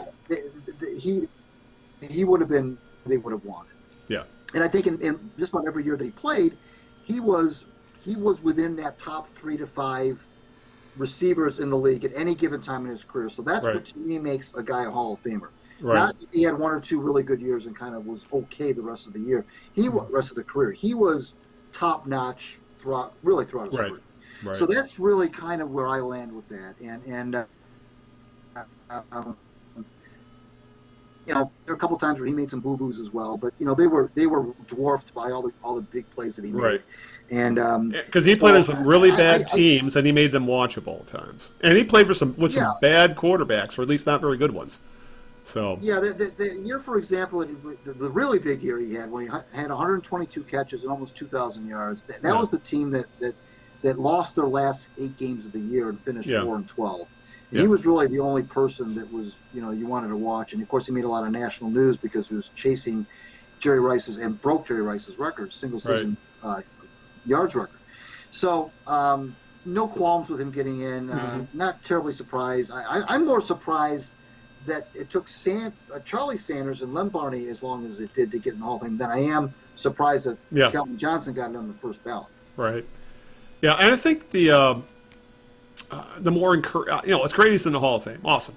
But I think the more encouraging thing is that there are reports. This is kind of Sheila Ford Hamp has kind of offered the olive branch to Calvin Johnson with the Hall of Fame announcement coming. I know she put out a nice press release about it, and according to the Free Press, I believe Dave Burkett was reporting this, is that it looks like there may be a reconciliation between Megatron and the Lions, I think, led by Sheila Ford Hamp, because, I mean, it happened with Barry Sanders. He was estranged from the team for years, and it looks like they're now back on good terms. He's doing, well, hell, he's part of the coaching search. But it's, it was something that didn't need to happen, because the vast majority of teams, when their superstar retires for whatever reason, Andrew Luck, for example, of the Colts, they let him keep the signing bonus. And it turned out this pissing match, the Lions asking for it back, they ended up pissing off their first ballot Hall of Famer for essentially, when you're talking about the Fords, if it ended up being a little over $1 million or something like that. Sheila can find that in her goddamn couch if she really needed to. I know there's people that say, well, he signed a contract and he didn't earn that money, he should give it back, but sports don't tend to work that way. And Calvin Johnson made the Lions a lot more money than the Lions ultimately paid him. In actual jersey sales and TV ratings and asses in the seats and and prestige and just having one of the best players in football on your roster and known always as a Lion, and yet they pissed him off over essentially chump change. And I'm glad to see that Sheila Ford Hamp is smart enough to see that it's worth a little bit of money to stay in good graces with your former players, because I think it's, I'm not a karma guy, but it looks good. It looks good to people in the league. It looks good to players you might be recruiting or wanting to sign. It looks good to your players on your team that, we're going to treat you right throughout your career, because there's very little loyalty in pro sports. But when a guy like Calvin Johnson essentially left his health on the field, makes the Hall of Fame, playing for shitty teams, I think the least the Lions could have done was shake his hand, say thank you, part ways amicably, and we wouldn't have spent the last 5 years every time someone asked Calvin Johnson about it making headlines. And making the Lions look stupid, if you ask me. So I think Sheila Ford Hamp, in a way, gets it. She knows this. We need to do something about this, so let's fix it. And that makes a hell of a lot of sense. Yeah, she is showing some signs of, like I said before, not having that buffoon gene that the Fords have. But you're right. Just because you're within your rights to do something doesn't make it right. Yeah, or at the very least, it doesn't make it a good idea. Right. And optics, as they say. We talked about optics before when we were talking about black head coaches, and that a lot of times that's what you really should look at first, and that's why it's so important to have PR people, marketing people, folks like that who know what public response is going to be, right? And because they'll tell you, flat out, most of the time, you need to look at what the optics are. I mean, right. That's what it is, because that's the world we live in. People don't have the time or the patience or the energy or the attention span to dig into things. They look at things, what they see, and they see, and they don't care necessarily that you're within your right to do it. They don't care necessarily that you can make a case in the court of law to be on the rights and win the case. They don't care about that. They care more about optics, and they want to make a snap judgment on something right away. And so you've got two different camps. You've got the anti-Lions camp, where the management's always going to be wrong, and you've got that's one camp. And then you've got the I don't like spoiled rich brat athletes camp. Yeah. That says that, he retired and he should.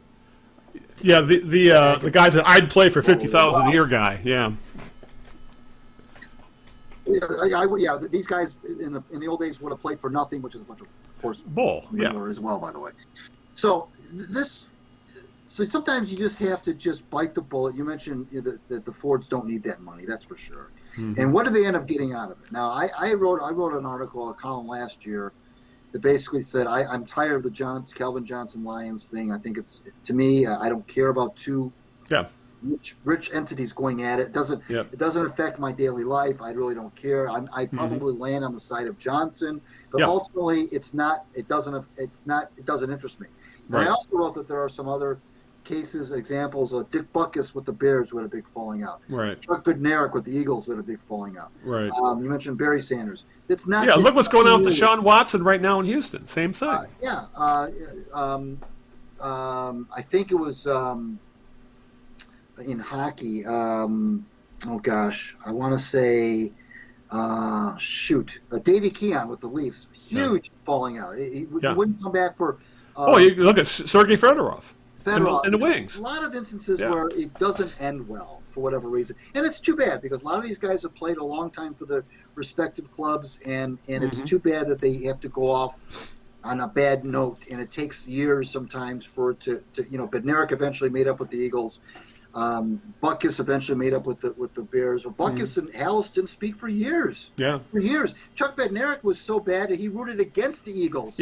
Yeah. Super Bowl, openly rooted against them when they played the Patriots. And and for the kids in the audience, Chuck Bednarik was the last two-way player in the NFL. And it's usually about something silly. Yeah. It was about it was something like a $50,000. It was about his knee surgery, and the Bears wouldn't honor a contract with Bednarik is because the Eagles wouldn't buy his book to give all the players. Just silly things like that just mushroom and the snowball. Yeah. And for what? So I don't really have a dog in this fight. I lean on the side of Johnson in this case with the Lions, but I'm more about the Shelia Ford Ham card here because she seems to be. You mentioned she seems to get it, and that's what, frankly, all we've wanted here is somebody who gets it. Now, whether that translates into wins and losses, we'll see.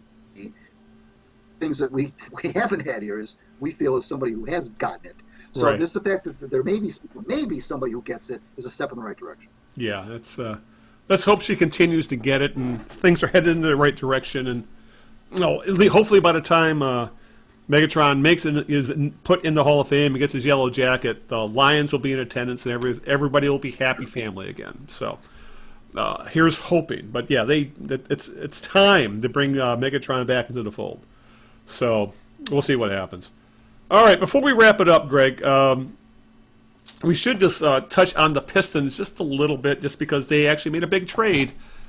Well, I wouldn't call it a big trade, but they got rid of one of the last name players they had, and that is Derrick Rose.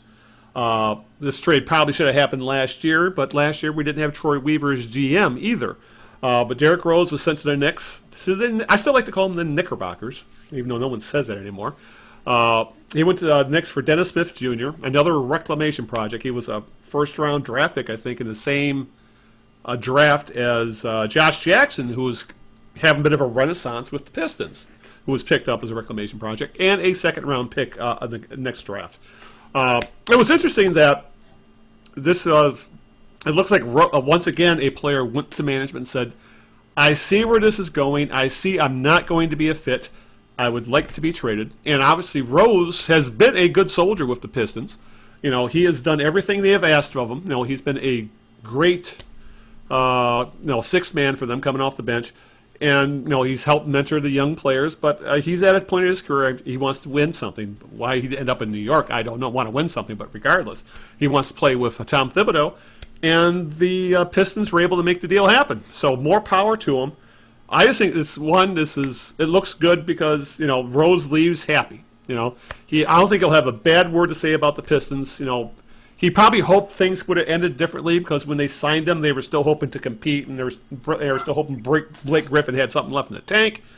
Well, it didn't work out that way, but I wasn't expecting a first-round pick for an off-injured point guard coming off the bench. So getting a second-round pick in a reclamation project seems about fair. Again, it seems like a fair trade all the way around. Rose gets what he wants. The Pistons get more, I guess the best way to put it, they get more darts in there, to throw at the draft dartboard. And once again, though, Greg, it looks like the Pistons now have a front office who are doing the right things because the Pistons are they're going to lose a lot of games, and and they are going to end up high in the draft lottery, but they are fun to watch. They beat the Nets last night in a very entertaining game, and you're starting to see what, for all the naysayers for Troy Weaver this past offseason, with all the moves he made, it was absolutely bonkers. You're starting, once again, you're starting to see what he wants in a team, what he wants in a player, and the type of player he's going for, and specifically Jeremy Grant, who has blossomed from like the fourth option in Denver. He signs him to become the centerpiece in Detroit, and Grant's turned into an all-star, maybe first team all-star the way he's playing, So it's obviously he's got an eye for talent. He's got an eye for the type of player he wants, and I think after years of seeing Andre Drummond kind of mope his way up and down the court, and Reggie Jackson showboat for no reason, and just play an infuriatingly low IQ basketball. The Pistons may be out-talented right now, but they play hard. They play a fun-looking game. And for the most part, they try to play smart.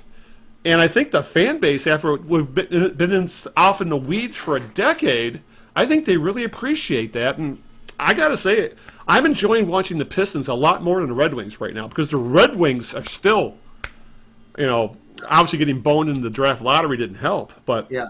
the Red Wings they look like pretty much where they were last year. They still look they're stalled in their rebuild, and the Pistons in one offseason look like they managed to kickstart a rebuild and actually have an entertaining young team all of a sudden. You get the impression that what they're doing now. Dennis Smith Jr., who the guy that they got for Rose, it was former first-round draft pick, A point guard, which they need. And this is now his third team already, and he's only been in the league for 4 years. But the thing that the plus side that to his game, he's very physical. He's a strong big guy. Yeah. The negative to his game is he can kind of zone out a little bit, and he's hasn't reached the potential. Right. Hence being on his third team in 4 years. Yeah. Right. But he's obviously much younger than Derrick Rose is, so you win that, and if I think they're both going to be free agents after this year. I think. Right. I know for sure Rose will be. Yeah. But I think what's happening here, Al, is it seems like the Pistons are, they're. I think what their end game here is to separate the wheat from the chaff. Yeah. And they're accumulating all these younger players, and they're trying to figure out what they have, and next off season. A lot of these guys, obviously, that are on the team right now, won't be on the team next year, but that'll be because that they just weren't good enough, weren't as good as the other players that are on the roster. Right. They're trying to figure out exactly what they have. Dwayne Casey is one of the best in the NBA in terms of working with and developing young players. He loves to do it. I mean, that's what he loves, that kind of stuff. Right. And he's been to the top of the mountain. Casey has. He's won a lot of games. He's all about teaching. He's all about molding young guys, and you can't be in almost a better situation than you have in Detroit. You mentioned Grant, and he's putting up incredible numbers. But he's even still, Al, a guy that you still have to really wait and see what you really have. I know he's off to a really good start this year. He's another guy who's been around a little bit. They're just accumulating these players, and they're just going to sort them out and just keep who they want as their core, and get rid of everybody else. And I just think that, and you may say, well, that sounds like what they've been doing for the last 12 years. But I think what they've been doing for the last 12 years is not really committing to that. Yeah. I think what they've done is they've had like many false starts in their rebuilds, where it looks like they're going to rebuild, then they sign free agents for big contracts, and then they get rid of those contracts, and then it looks like they're going to rebuild again. Then they go half-cocked again, and sign a bunch of expensive people, and now it sets them back. They've been doing that for 10, 11 years now. And so I think what they're finally doing is understanding that, no more big contracts for a while. Let's see what we have. If it means that they end up being a lottery team, which I'm sure they will be this year, then maybe they'll get a little bit of ping pong ball luck, and draft a one or two overall kind of a generational transitional franchise player, which they haven't been able to do either in the last 12 years. And finally, and to be the guy that they can build around. I think what they're doing now, Al, is they're finding the guys that they want to have as a core, but they still don't have that guy who's going to be the face of the franchise. Right. They're looking for him, and I don't know that he's on the roster yet. Yeah. But I think that's what they're doing, is they're trying to create that supporting cast or whoever they end up hopefully bringing in to be the guy. But again, I think what they've done in the past is there's been a lot of false starts with rebuilds, and they just haven't really quite committed to it. They get, it's almost like they get like money burns a hole in their pockets, and they've got to, they did it with Josh Smith, and they did it with, of course, Blake Griffin, and there are a couple other people in between who really, when you thought, and it all goes back to the whole Ben Gordon and Villanueva bullshit. Yeah, that's when they should have rebuilt in the first place, right then and there. I mean, they wanted to stay relevant. I understand that they had a nice run, like 5 or 6 years in the end. It was 6 years straight in the finals, but everybody saw the end coming. Everybody. Every team does this. I mean, the Lakers have had their lean years. Yeah. The Cavaliers, when they don't have LeBron, have lean years. Miami Heat. I can go right down the line. Tons of teams who have been to the mountaintop. Look at the Warriors last year, for God's sakes. Yeah. Been to the mountaintop, and they tumble off the edge. That's the way it goes. That's the way it should go, frankly. I mean, you should just be able to recognize it's over, guys. It's over. Yeah. And just those days were fun. They're over with now. We have to now commit ourselves to some lean years, and the Pistons never really have been able to do that. They've always been sucked in by the notion that they can stay relevant by being the 7th or 8th seed in the conference, and that's gotten them nowhere. So I hope this time they finally have realized that, look, and they're the best town to do that in, by the way, right now. I mean, this is rebuild city here. So you may as well be one of the 4 teams that are rebuilding. You may as well just commit to it and hope you get some draft luck, and hope you get lucky in the lottery, which they've never been able to do, and draft that guy that can be the one that this supporting cast that they're trying to separate out right now you can build around.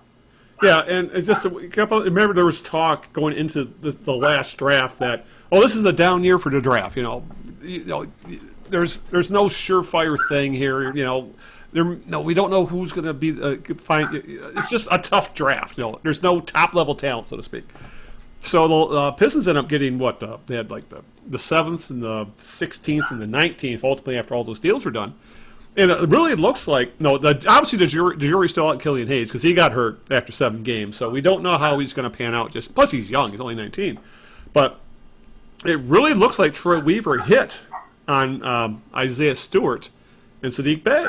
I mean, Stewart is, he's good. I can tell right now that guy is going to be the fan favorite in this town because he does, he's going to fill the Rodman. The fire plug, the Ben Wallace kind of role. The guy who's going to do all the dirty work. He sets the picks. He gets the offensive rebounds. He hustles. He keeps the ball alive. And that's exactly the kind of player this town absolutely falls in love with. And they're already starting. I mean, he's already got a nickname. They call him Beef Stew. And Bay, he looks like he's ready made to be a pro right from the start. The guy was 6 for 6 from threes yesterday, and that went over the Nets.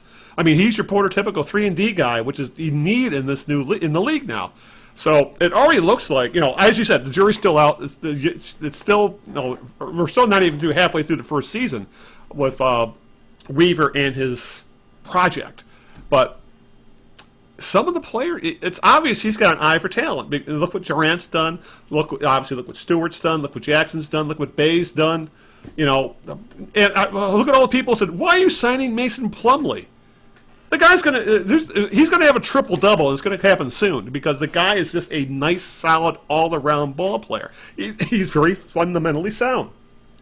So you can see the kind of players that Weaver likes in.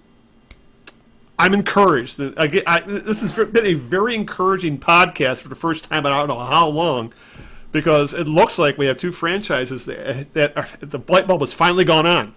We'll see if it stays on or if it starts to dim. But at the very least, it looks like the light bulbs come on and they're starting to figure out this is what we need to do.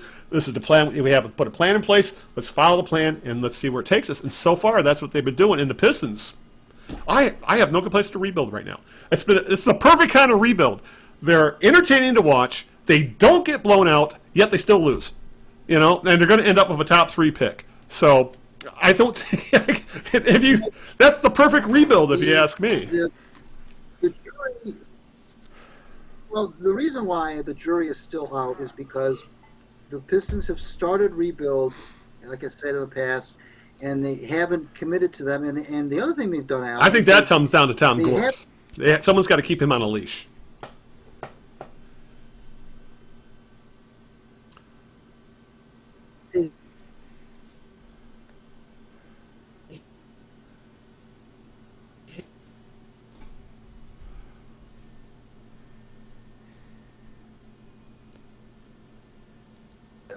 They've just been bad. They've just made bad decisions of the players that they haven't used managed their assets properly. Right. And when they do flip them, they don't flip them properly, and other teams are able to take advantage of that. Let's hope now with Weaver, who, again, we'll see, but let's hope that there's a different end result here, because they do have a few pieces here, but they gotta.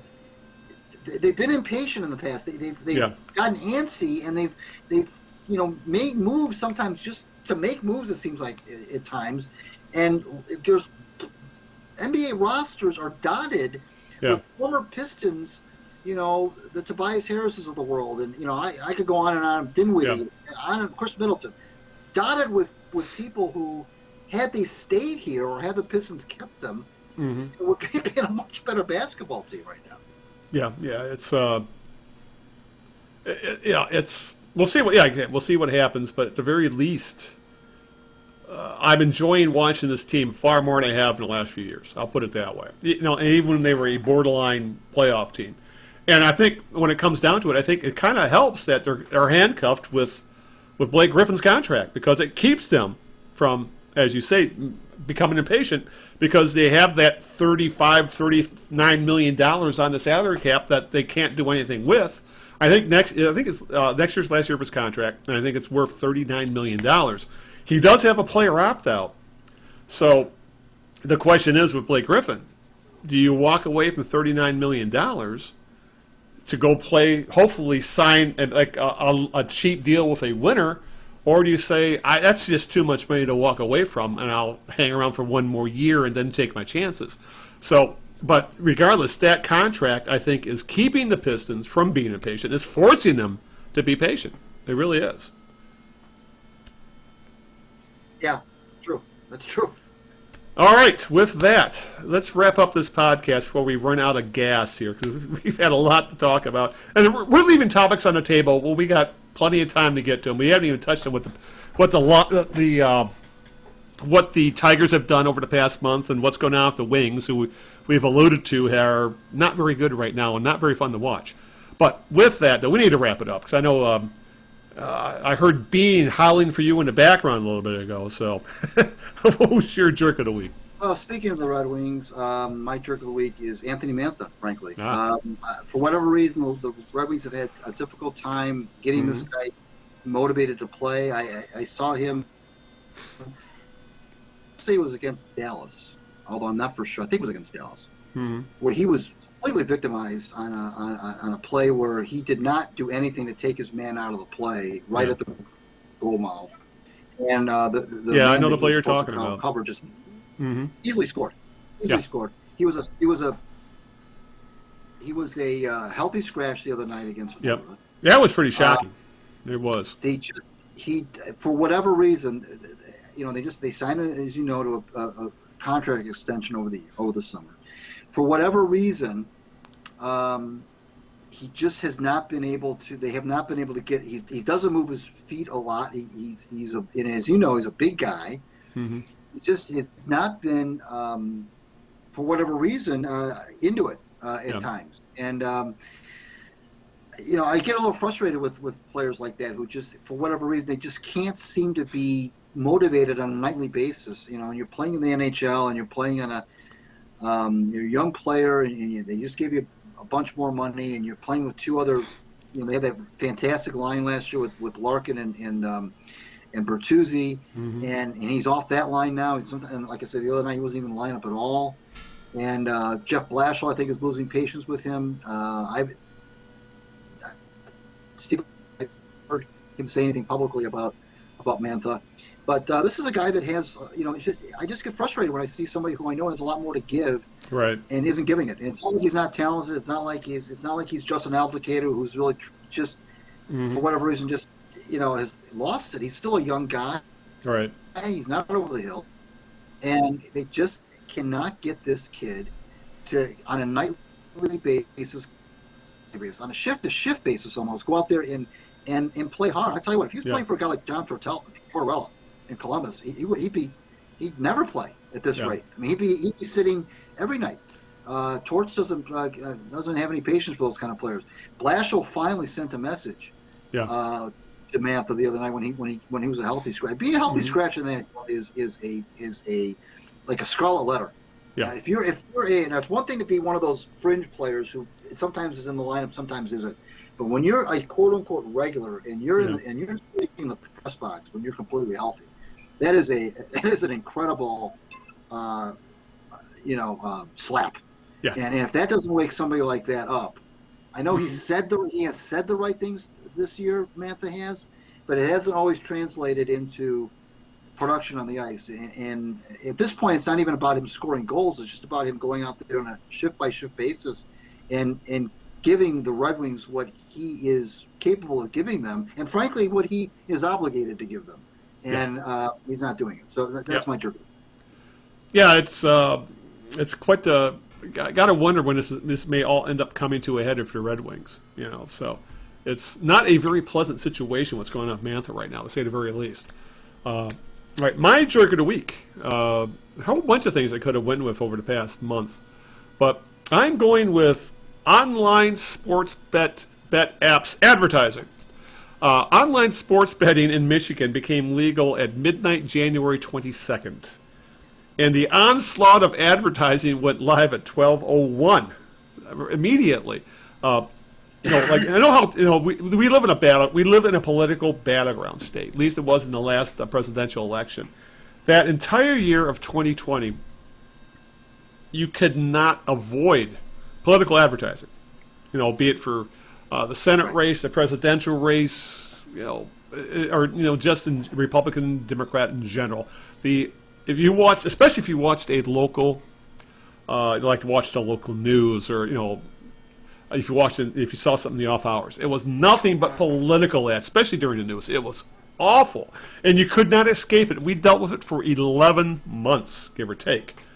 Well, it seems like as of late, especially in that, in the pretty much the whole month of January, and right after going up to the Super Bowl, the onslaught of sports betting apps ads, be it on television and radio. I mean, especially if you listen to sports talk radio, that's every ad was for it was for BetMGM or FanDuel or DraftKings or Three Rivers I can name all these goddamn apps because I've heard the ads over and over and over and over again. So I'm scared to death that much as 2020 was the year of the political ad, 2021 is going to be the year of the sportsbook app ad, and they're going to be inescapable. It's just annoying as hell, especially for someone. I've already signed up to a couple of apps. I'm happy with the ones I'm using right now, and I don't see myself moving to another one anytime soon. At least that's for the moment. So my jerk of the week, Greg, is online sports betting advertising, because it's annoying as hell. It's become the new political ad. It's become that ubiquitous and that annoying. Wow, that's saying something. Well, we should talk about sports betting apps in a future episode. Yeah, I think we'll see what this looks like in the next podcast. Because obviously I don't think we're going to have much to talk about with the Lions, and we have spring training will have just started for the most part. So we'll see where we go. I'll make a mental note to keep that into the show notes. But with that, since we'll put that on the next docket, why don't you start wrapping things up, Greg? Out the thank yous and the what and the how tos and the what fors and all that fun stuff. Sure. Read me on my Out of Bounds blog on WordPress. Just Google Out of Bounds WordPress or Out of Bounds Greg Eno, and you'll find me in pretty much a new article every week. Follow me on Twitter, and then where I also post my column links at Greg Eno, and of course at the Knee Jerks as well. And always, as usual, want to thank my wife, lovely wife Sharon, for putting up with this nonsense every other week. And thank you, Big Al, for making Tuesday or Wednesday nights whenever we do this show so gosh darn fun. Yes, and I'm so glad you survived your major surgery so we could do this show again. So, but with that, if you want to find the show, we're pretty much available wherever podcasts are found, but specifically Apple Podcasts, YouTube, Stitcher, iHeartRadio, Spotify, Google Play, Amazon Music, Deezer, Radio Public. TheKneeJerks.net, which is the homepage where we have all the show notes. You can go there on your computer browser, download it from there. Right-click on the MP3. That'll have all the links to the social media. It'll have links to anything else we talk about. And, of course, with that, I think that about covers it, as Greg already got the social media stuff out there. So, and I'll give a shout-out to my girlfriend Linda, who has been busy saving lives during the pandemic, and just wear a mask, get vaccinated, and, just do best practices so Linda and I can start spending more time together. She's scared to death of infecting me. So, consider she's a nurse and, she's exposed to it all the damn time. She pretty much lives in PPE right now. So, anyway, with that, let's get the hell out of here, Greg, because we got stuff to do. So, until this time, 2 weeks from now, where we'll probably be talking about Tiger spring training, and maybe we'll go about sports betting and see what's going on for Wings. Until then, this is Al Beaton saying good evening, good luck, and aloha. Ciao, Italy. We'll see you in 2 weeks.